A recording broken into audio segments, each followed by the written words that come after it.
Much like a lion laying in the blades of grass ready to strike, so doth Black Pedro wait for the beginning of Savage. Hey, Savage AF, y'all. You know what it is. It's your boy Black Pedro here, man.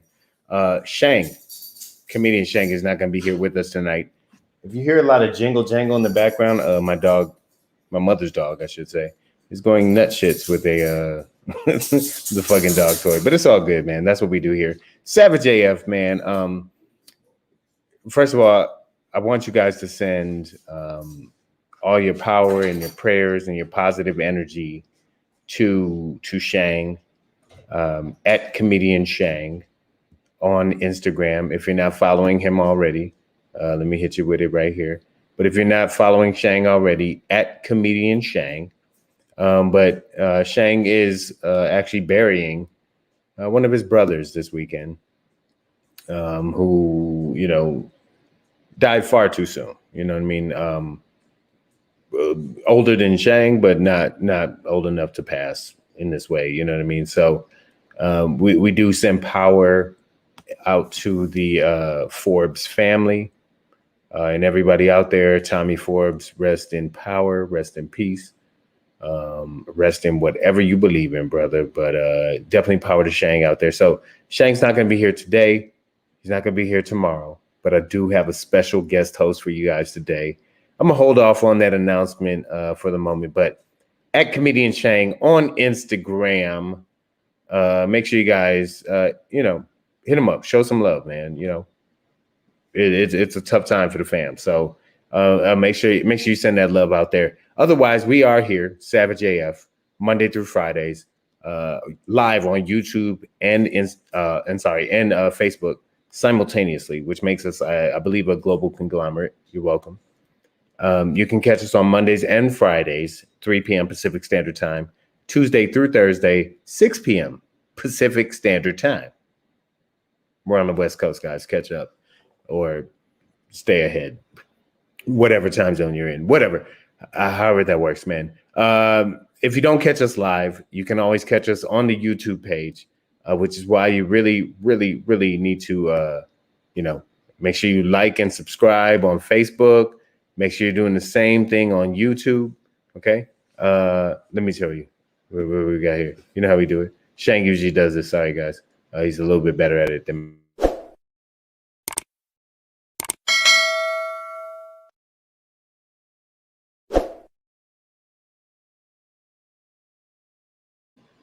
When you're on the YouTube page, that's it.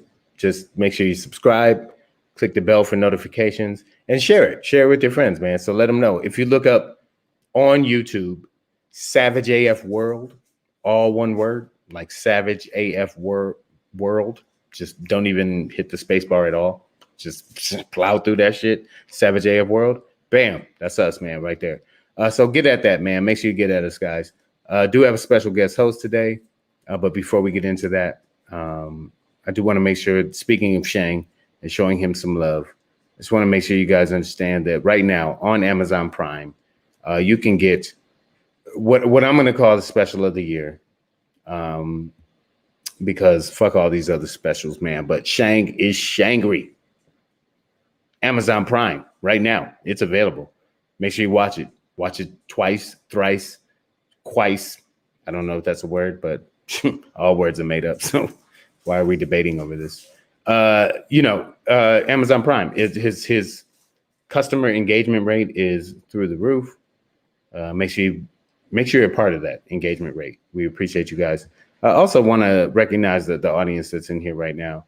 I see y'all, Nicole, Breezy, Christina, Wendy. Thank y'all. AJ Fit. I see y'all. So much love, man. Thank y'all. Seba313. What up, though, man? Been a minute. Welcome back. Carolina Boss, what's going on, man? Hope you're safe out there on them roads. Evelyn Gatlin, love to you. Stacy P, I see ya.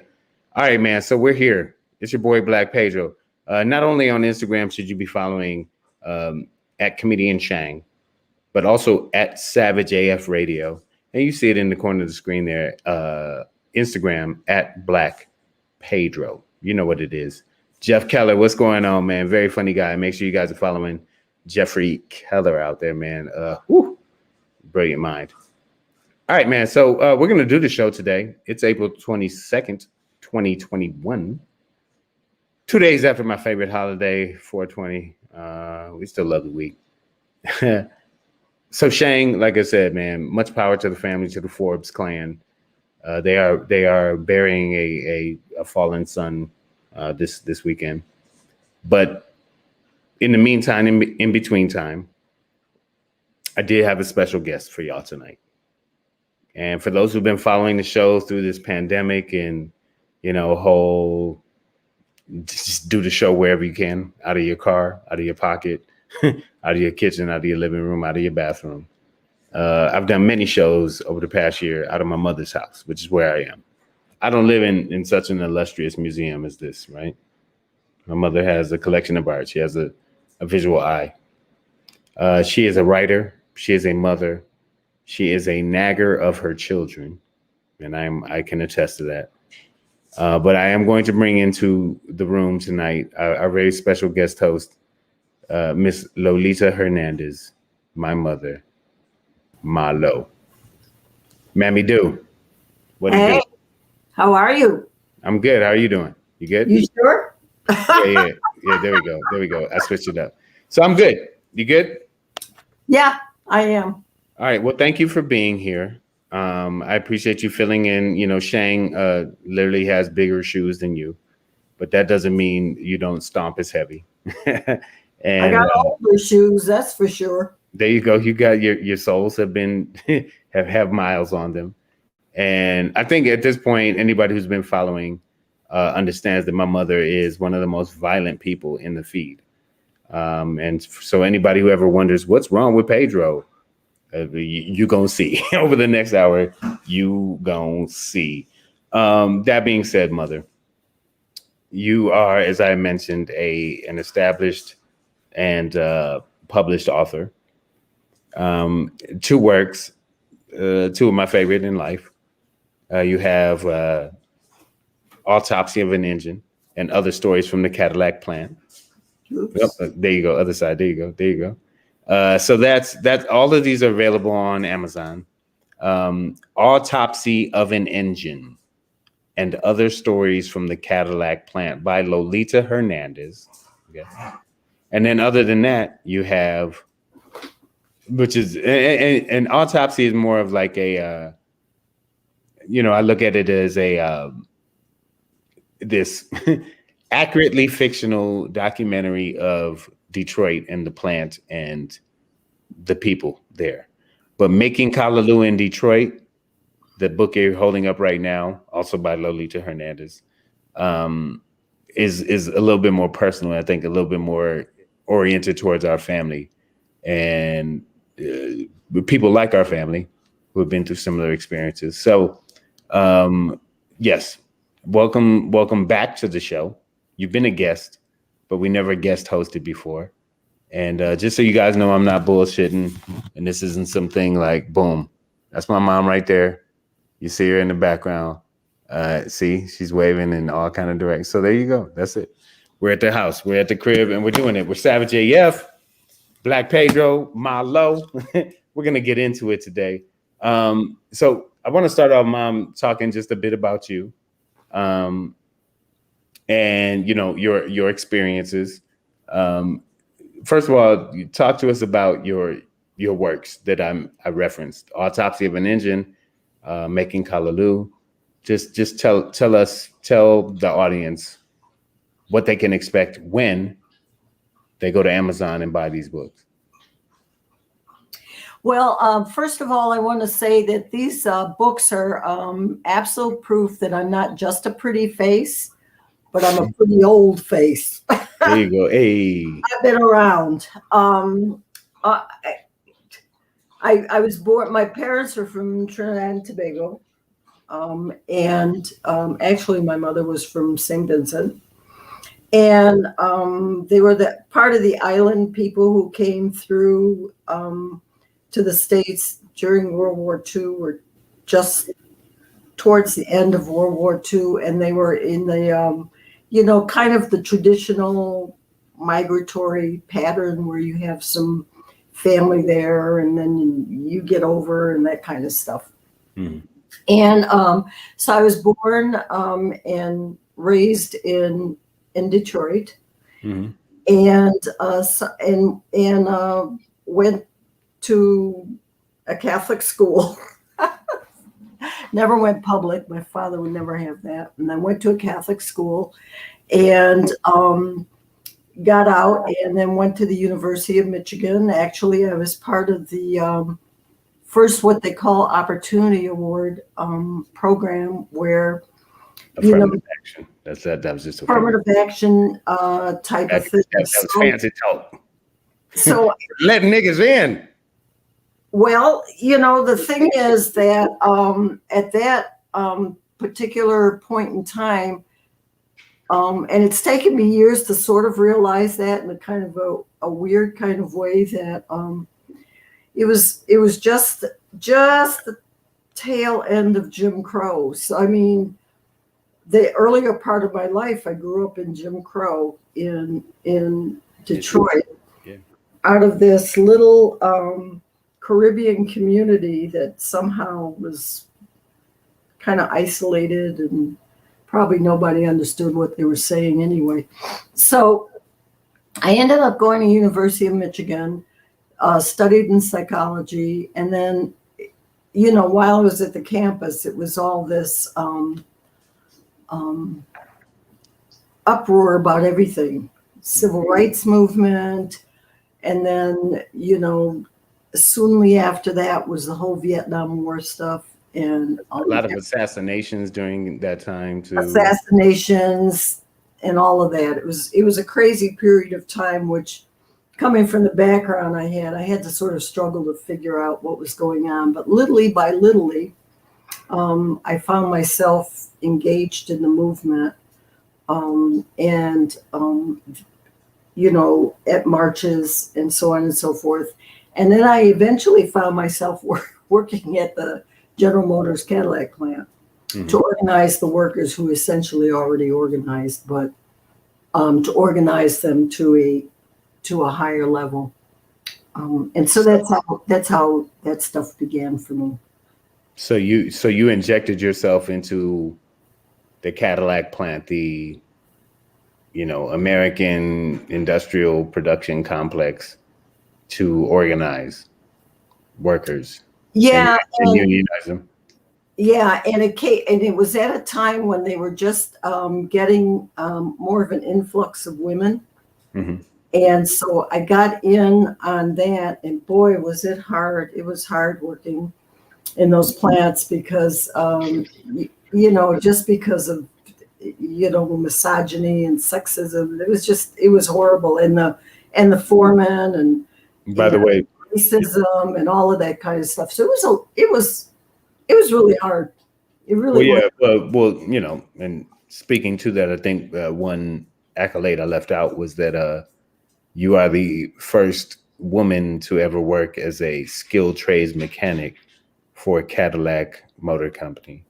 At the engineering building, at the Cadillac Engineering. At that time, actually, Cadillac was it maintained its own engineering. So I've had quite a career at Cadillac because I started. And this is at a time when Cadillacs, like every Cadillac in the world, was pretty much made on this one street. Yeah. In Detroit, on the southwest side, Clark Street. Clark Street. Read my book, you'll find out everything. Hey. But it was it went from the assembly line, and from the assembly line, I went to Cadillac Engineering, which was across the street. And then, mind you, I had a BA from the University of Michigan doing all this. Mm-hmm. And then went to Cadillac Engineering. And then from there, when they were getting ready to close that, I told myself I need some more sheepskin. So I went and got a. That sounds like a drug deal, Ma. What do you mean? That was a drug deal. I went and got a BA, and then when it was really getting ready to come down, I went and got an MFA. In the meantime, I birthed this guy who's sitting next to me right now, and then I birthed a daughter, and things became um, I think like I was able to do it because I had a good job. It was tough because of working and stuff, and they ended up being raised as single in a single parent household. But at least it wasn't abusive, and I don't think it was it, Pedro? I mean, no, I don't think I was abusive towards you at all, but I think I was a pretty great kid. Yeah. So, and then, we were able to make it through. I was able to put my son through Princeton, and I was able to put my daughter, Damascena, through the School of the Art Institute of Chicago. Even though, there were all these things going on because, during that period of time, there was a great deal of uproar in the country. And I think this is the point I'm trying to get through. There's a great deal of uproar in the country. There was a great deal of uproar in Detroit. It seems to me like I was dragging these kids to demonstrations every other day about literally dragging. Sometimes my nails are tough now because the trees. Yeah. For some trees I could be like, this was 87 when she tried to take us to the march. And I really just wanted to go. Great boycotts, a whole bunch of stuff. We were in all of that stuff, trying to raise some struggles around issues in the factory and everything. So I'm raising all of that to say something about, I think, the period of time that we're in now, that all of these issues, police killings and so on and so forth, that was going on back then, but I think it's to a higher level. Gotcha. And it's a different level of resolve. Nothing ever happens full bore as you think that it will. Like, we'll just get out here and march and we'll organize and we'll get this thing done. It doesn't happen like that. This is a very complicated. Apparently, over the past 400 years, it just I was just talking. Among the things that I've also done is, like, once I retired from General Motors, having worked in a lot of different areas in General Motors, off the line, in skilled trades, at the UAW General Motors building, traveling around doing this, that, and the other thing for GM on the UAW side, or should I say on the UAW side in conjunction with General Motors. Right. You end up realizing that things just don't happen snap. And I was just after I retired from General Motors, I went to work at University of Michigan, believe it or not, because by that time I was a public. Your alma mater. It was my alma mater. And my good friend, Ken Michalowski, pulled me in to the residential college to write fiction and to teach fiction. And I was doing that, and it was supposed to be just for a year, and it ended up being 12 years. Awesome. So now I'm out of Detroit, and I'm here living in Las Vegas, closer to my daughter and closer to Pedro. And I sat around for a bit, and now I'm teaching online at Carlow University, something called Mad Women in the Attic. And it's a writing workshop. You just finished your last class. I just finished that. Awesome. And one thing you learn as a writer, and I'm a writer of fiction mostly, is that you keep on plugging and keep on plugging and keep on digging out into yourself to figure out what it is you have to do and what your contributions can be. I dip in and out to this program. Pedro and I have many. Which means my mother does not watch my show. Every day, Monday through Friday, 6 p.m. Every day, but you lie. You lie. Here's what is getting ready to happen. You lie. At some point, you got to let me do my show tonight too. That I come into this hush. Anyway, Anyway, I just got touched. All right. Here you you just got Maxine. You just got Auntie Maxied go. Okay, there you go. Go ahead. Shut your mouth. or Val Deminged. There you go. So anyway, I think that one of the things that you learn is that you have to keep on plugging away and pulling it out yourself and finding a way that you are in a position to contribute. Especially during the time of COVID, I'm not in a position to contribute in the same way I was 30 years ago or something. But you do contribute. I contribute.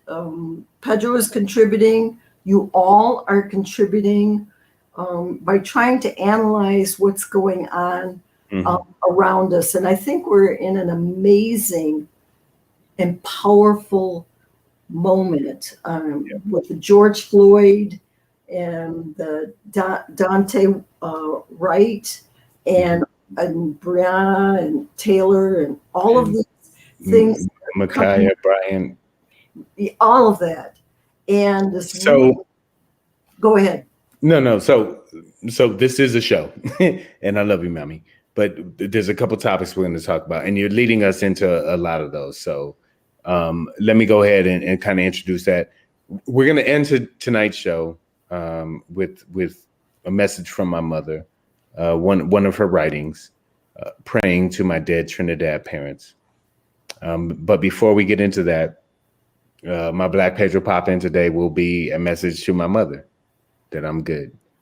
But before we get into that, and we've kind of already started out today's show with Mom, I just wanted to start off with an intro to you and the things you've done and the things you're doing.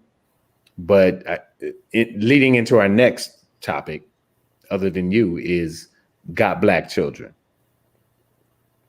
Now, if you ask me, you would be what I would call a worrywart, right?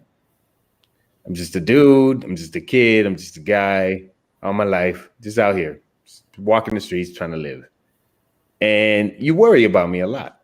You know what I mean? And you have raised 2 Black children, myself and my sister. And I know there are a lot of mothers out here in this audience. And I was wondering, well, I don't even have to wonder, but I want you to be able to voice out there to the world and to our audience the sort of concerns that you have about my life, about my sister's life.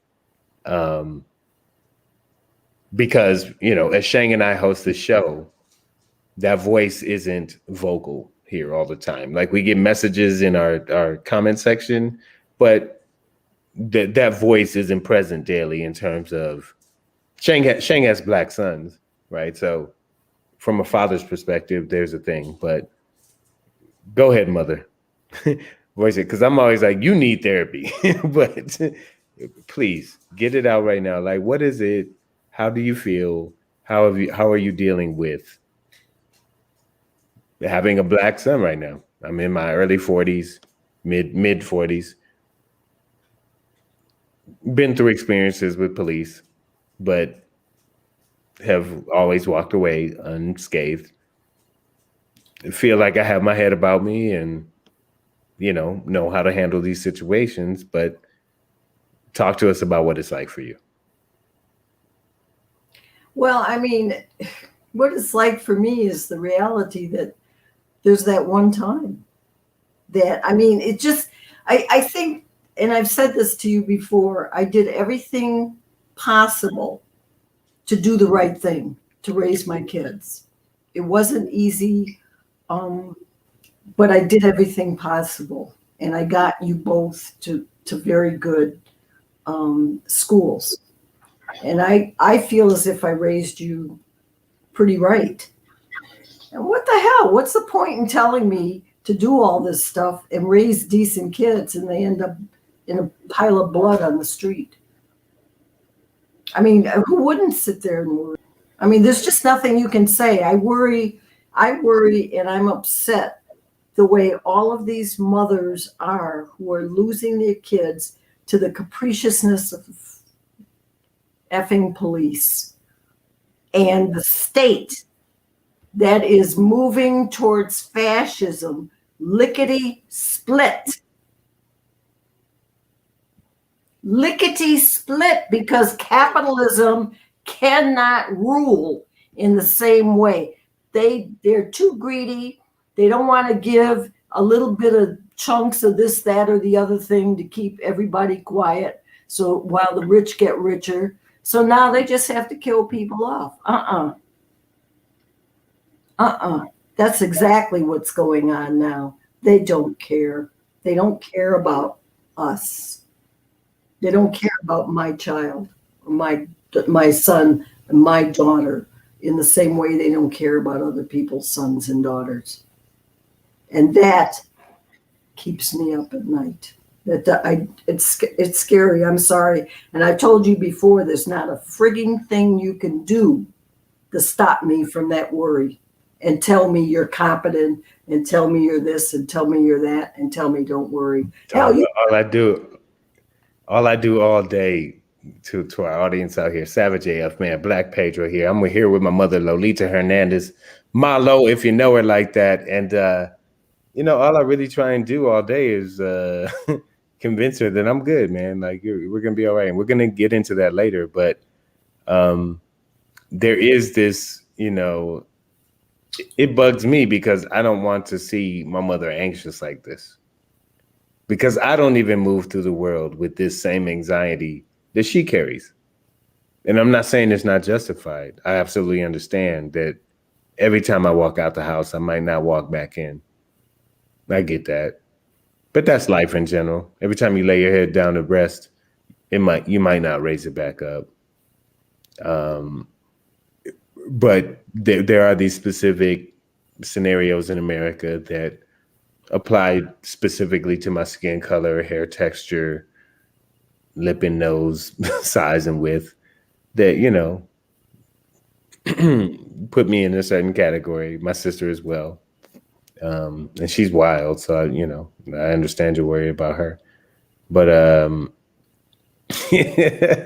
but, at a certain point, I just have to live my life. So a lot of times my mother and I go back and forth because she's really, really worried about me. And I'm like, well, your worry won't protect me. So I appreciate it. It's loving, but it's not a shield that protects me either. And neither does my confidence or my education or any of these things. So I prefer to operate in a space where I'm just me. And I'm moving forward. But unfortunately, and I see it, I get you, but I can empathize with you. I just can't totally occupy that space. But, as a parent, that doesn't work. The idea that every time your child leaves the house, they might not come back. It's not fundamentally the way you want to send your child out into the world, right? I would assume. I don't have kids, so you have to tell me, Mom. I just did, and you rejected it, so I'm not worried. No, I'm not rejecting it at I'm all. going to do what I have to do. You do you, I do me. I don't have to worry about all that. Well, I mean, we are in different roles. I guess then ultimately, I would ask you, what changes in the world do you want to see that would give you the comfort when I and my sister walk out of the house to know that we're going to come back safely most of the time, 9 times out of 10. So like what because you've been like you talked about in the intro and in the beginning of the show, and you've been through the heart of a lot of the movement in many different ways. And we are still here fighting for the exact same things that you were fighting for in the 60s, 70s, 80s, 90s, right? Like, what is it? What is police reform? Like, is it police reform? What is it that you as a mother, as my mother, would make you feel safe? For me to Nothing will. operate in this world. Nothing will. Nothing. I don't have, frankly, that kind of confidence in humanity. But I do. I think it divides into two. I understand that in whatever way I can, I have to sort of struggle with just making phone calls or sending emails or whatever it is I do, teaching my writing class, whatever, talking, writing, and getting out, what it is that's in my heart. And that's one part. That's the public part to a degree. And to a degree, the private part is I'm just going to worry. I don't want to face any tears. And I don't care what anyone says. That's the very private part that any mother who's out here facing this all the time is worried about. Any father as well. Right. And right. so it's like I have sense enough to know that you have to go on and live your life. I have to go on and live my life. Mhm. I have to do what I have to do to try and advance what I believe in. I'm not sure. There needs to be police reform. I like the idea about like stop putting people with guns and whatever, trying to stop somebody for a traffic ticket. A lot of other different things they could do to reform the police, denazify them, take away all that armor and stuff. Uncrackerize them. Uncrackerize them. I mean, it's just like, there's a bunch of stuff. Get rid of all those Republicans, the Mitch McConnells of the world, and the pedophile Jim Jordans and all them. Get rid of all them. Now you putting things on people that we can't prove here on Savage AF. Fuck your feelings, facts matter, guys. Savage AF. All right, Mom. So no, but there is this sort of layer of where you said that you will always worry. And what I'm just trying to recognize and get to is the fact that there are mothers who don't look like you who don't have this worry. So what are the changes in your community? Because you can alleviate this worry, right? Like this can be stamped out. You shouldn't have to worry about your kids every time they walk out the house. And not every mother in America has that worry, right? I don't, because of the way I operate in my mindset, but I'm not my mother, so I get that. But what I'm saying is, and this, is that there are mothers who don't have this worry about their child every time they walk out of the house, right? So what are the things that you would ask for, fight for, vote for in your community to get to that point where you don't have to worry about your children who are now over 40 and over 35, that you don't have to worry about them when they walk out of the house? And then, this for me is a serious question, like, because I'm saying it's achievable, because there are mothers that have that privilege, as we call it. Well, what are the things in that community? We know how they have that privilege, but I'm just saying, like, what are the actual things in our community that we need to achieve that for ourselves? Well, what I'm trying to tell you is that in order to achieve that, there is going to be a struggle in this country. This stuff, you're not going to be able to vote or legislate your way out of this. There's going to be a fight, because as there has been in the past, but I think it's at a mightier level right now. People are going to have to fight to be able to get rid of capitalism as it is right now, because it is going to quash everyone that it can put under its boot. And there's no protection for that. So that's the ultimate beast right there. Is capitalism for you? Yeah. Okay. Well, I mean, it was the impetus for the monetization of Black African bodies, like globally. So can't argue too heavily with that. Savage AF, man, I see y'all in the building right now. I see y'all. Um, we're gonna move through this show. Thank you, Mom. I know we go back and forth a little, often, especially about my safety and your worry about me, because I can't do anything about how you worry about me. So I don't oftentimes know what to do with it. But Well, I don't know do I know anything with it. You can't do anything with it. I I know I can't know I do know I anything know. with Yeah, it. you can't either. I know it comes from a place of love, and everything I give back to you also comes from a place of love, which leads me to our next story, which goes a little something like the. Hey, hey, hey, it's your boy Black Pedro, popping in, hey, hey, hey, with another poppin' to let you know what's poppin'. Much like the grasshopper who lades in the blades, waiting to strike upon the cricket, so doth Black Pedro lie, undetected, unheard, unseen, until bam. What's up, y'all? It's your boy Black Pedro with another poppin' to let you know what's poppin', man. You know what it is, y'all. You know what it is, man. So this is just a message, in keeping in the theme with the show. We do have Shang out of the building today, who is burying his brother this weekend. So again, much power to the Forbes family.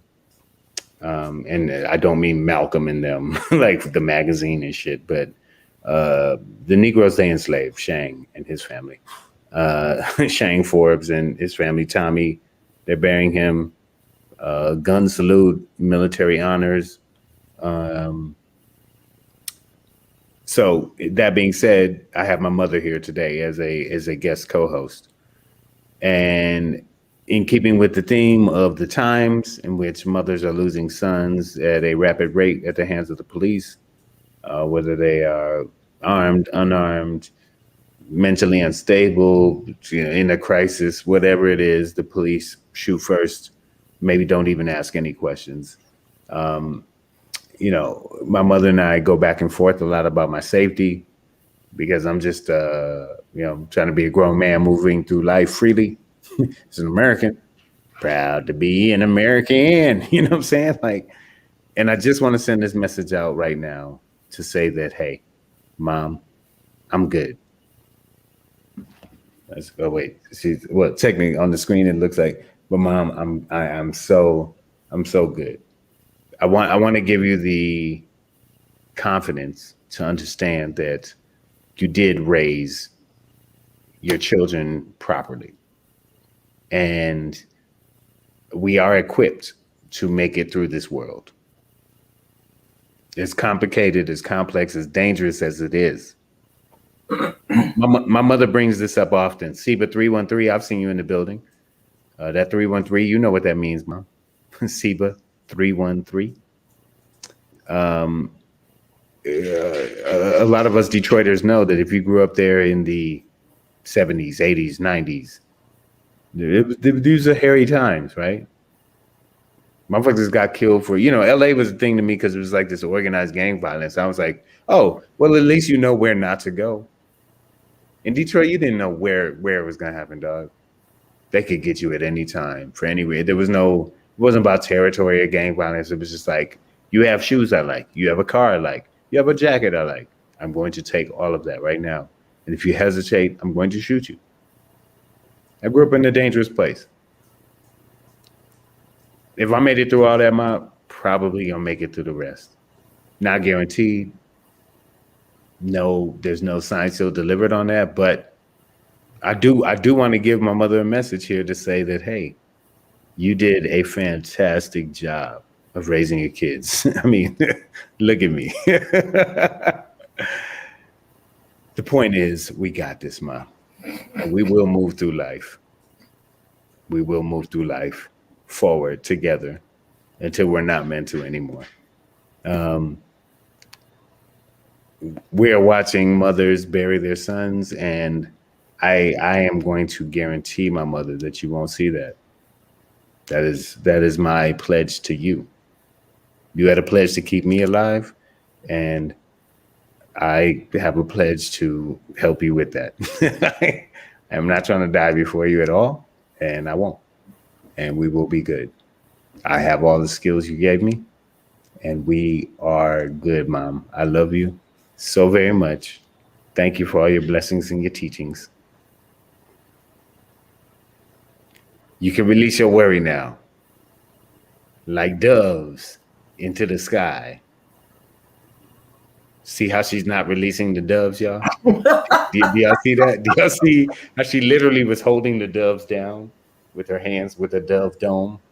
When her hands are like this is called, it's called a dove dome. And Somebody help me. Well, what are you people I bought doves. Me? I bought doves for this episode. And she just killed all the doves with her dove dome. She just killed, look at her. She just smashing doves right now. They should have been flying free. Hope. The audacity of hope. And I'm just trying to say, Ma, we good, Ma. We got this. We got this. Look, the crowd agrees, Ma. You let go of some of this stuff, man. Come on, Ma. I thought this was a comedy show. I'm having a great time. Yeah, nobody's throwing up doves in the feed. Thank you, Arkia Mom, for realizing this. Carolina Boss says, Mom, you got to do a Shangri. Trust me, she is the shangriest of us all. When we're not on this show, I have to tell my mom to put her phone away because she is saying just viciously evil things. So she's a beast. My mother is a beast, y'all. I am not. If you have to say it. All right, here we go, y'all. We are going to end today's show. Instead of with the Shangri, we're going to end with a MaLo, which is short for Mother Lolita, but in Spanish means bad. And my mother is she's one bad mother. And I wanted to give you this opportunity, Mom, to, well, I don't really give you shit. You were like, I'm going to read this thing on your show. So do what you do. No, but I want to allow this time for you, Mother, to read a piece that you wrote that is very family oriented for us as a family. And it's praying to my dead Trinidad parents. And I think I think we can all agree it's poignant for this time. So we're going to end today's show with a bit of culture. If y'all been hanging with us, here on whether we were on Instagram or here on YouTube and Facebook during the pandemic, we've had to change up the show a lot. And I've had my mother on here a couple times. She's done some readings. We've done some art walks. You can see I got a damn museum over my shoulder here. So that being said, we're going to end today's show, April 22nd, 2021, with a cultural experience, a reading of a piece from my mother, Lolita Hernandez, praying to my dead Trinidad parents. Mother, the stage is yours. This is actually how I handle stress, is through writing. This is why I write. So this poem was written at the time of the, the Iraq War after 9/11. And of course, I didn't buy into any of that stuff that Bush and them were saying, but I was so worried at that time that for the lives of my children that I wrote this poem. Praying to my dead Trinidad parents, I need to pray, but have no God. Only you two angels, once brown-fleshed. You two were a couple of sets of laughing teeth, a regular pair of bakes and bull jowl eaters, rail fun sticks shuffling side to side in old calypso movements, Lord Invader, for example. You had the power to make my name indelible, and you did so with juice from avocado seed, all the while filling my head up with memories of pre-steel pen Trinidad, for me to know you as you were then, maybe singing off key, something like brown skin gal, stay home and mind baby. Tunes to sing while swaying with a pot full of pilau, some fruit and a little nip of rum, on the way to your spot on Maracas, susu money already stashed. Ah, Trini have a rhythm way about them when the sun is hot and salt water beckons. There is no sun or salt water here, and I don't know what song to sing or memories to give my children for them to carry on, but carry on they do, both with tattoos of Trinidad, boot shaped in red, white, and black. I don't know how or why they felt compelled to put a whole island on one of their body parts, except maybe it was you marking them in such a way they could be identified if ever they became lost in this mess we call the world. So hear me now, I beg of you. Since these two are with tattoos, could you go where they are with their big ideas and Trinidad colors and watch over them for me? I ain't able. Even if I could be with them, I can't help them survive these events which are out of my hands. These events which are beyond memories filled with simple songs and island rhythms.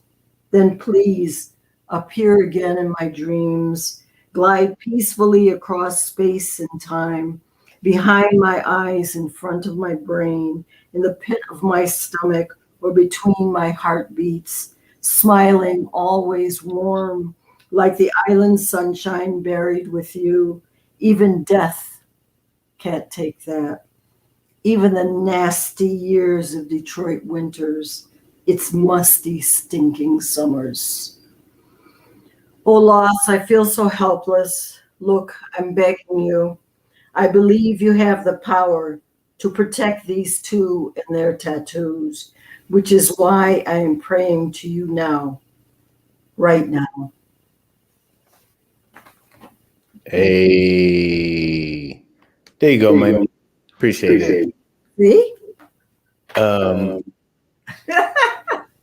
Yeah, no, and for those who ultimately don't get what she's talking about, it's this, right? Like in 1997, just before my junior year in college, I decided to get a tattoo, but I wanted it to mean something, and I decided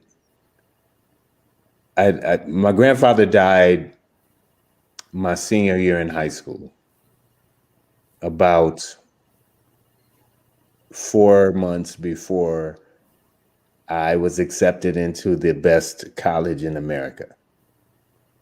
And my whole life, I heard my grandfather just talk about how he couldn't wait to see me go to college, like my mother. He couldn't wait to see me go to college. And it was a bit of a heartbreak for me. Not a bit of, but a real heartbreak to, it was part of my motivation to go to Princeton was like, okay, my grandfather wasn't here to actually see this moment, but he definitely spurred me onto it, just through his words and through my mother's threats of violence against me if I didn't get A's. So that's how we achieved that. But a couple years later, when I was in tattoo mood but didn't want it to be something silly, I decided to dedicate something to my grandfather on my body. And I got the island and his lifespan. I need to get it recolored. This used to be red in here. It was, like I said, it was 1997, guys. So I need to get it touched up. But I showed my sister not too long after. She was young at the time. And when she turned 18, she got a tattoo of Trinidad also on her body. So that's how we decided to dedicate or to make dedications on our body to our ancestors. And this piece my mother wrote, always kind of hits me because I never thought of, you don't really, at the time, you don't, it's like, I'm thinking of it like that, but not like that. You know what I mean? Not as this, like the line where it's like, should we get caught up in this mess of killing, that this would be a way to identify me. This marking on my left shoulder. If that's all you found was an arm with this on it, you'd be like, well, that was Pedro.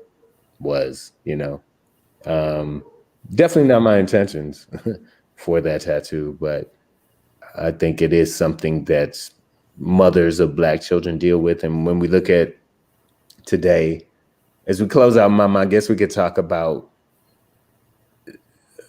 I would like to talk about Reverend Al, because we're not religious people, but Reverend Al Sharpton today did the thing, the call and response, the stirring up of the people's, the right words at the right time. And he said a lot of things that, I think were positive, got people good, got people feeling good. Won't be the end all be all, won't save anybody from a thing, right? But it's the big, it's the right thought, it's the right sentiment. So how did you feel about Reverend Al today as we get out of here? I've been following him. I was not a fan of his like years and years ago, but I've really been following him because he has kept up the momentum. He has been there with the families, and he's been, publicizing things, making sure these issues stay out there.